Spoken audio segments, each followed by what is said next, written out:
Құрметті оқырмандар, қадірлі қатысушылар, бүгін біз жанымызды жылытқан, жүректерді жақындатқан, шын жүректен кітап сыйла атты челленджін ресми түрде жабамыз. Осы уақыт ішінде сіздер тек қана кітап сыйлап қана қойған жоқсыздар. Бір-біріңізге шабыт, мейірім сыйладыңыздар. Әр кітап өз иесін тауып, жаңа ойларға, жаңа армандарға жол ашты. Баршаңызға белсенді. Бауыржан Момышұлының «Ұшқан ұя» кітабын оқыдым. Бұл кітапты әрбір қоңырауда, әрбір бос уақытымда осы кітапты оқыған болатынмын.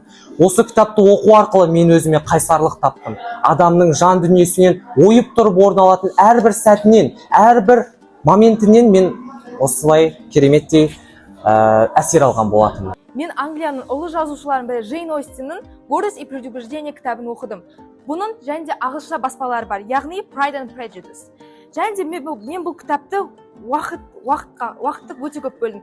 Автобуста келе жатқанда, мектеп уақыты басталмай жатқанда, курсқа бара жатқанда, және де мен бұл кітапта үйренгенім өмірде мүлік пен ақша маңызды емес екенін. Және де мен мүлік пен ақша қызықпайтынымды түсіндім. Және де бұл әлемде мүлік пен ақшадан басқа да маңызды нәрселер бар. Ол адамның сезімі. Кітап оқуға шақырамын.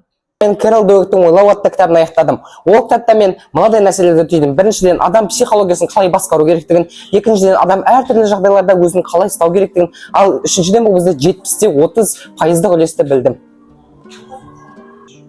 Осы игі бастамаға атсалысқан облысымыздың барша білім беру ұйымдарына және оқушыларына алғысым шексіз. Кітап адамзаттың ең асыл қазынасы. Баршаңызға сәттілік деймін.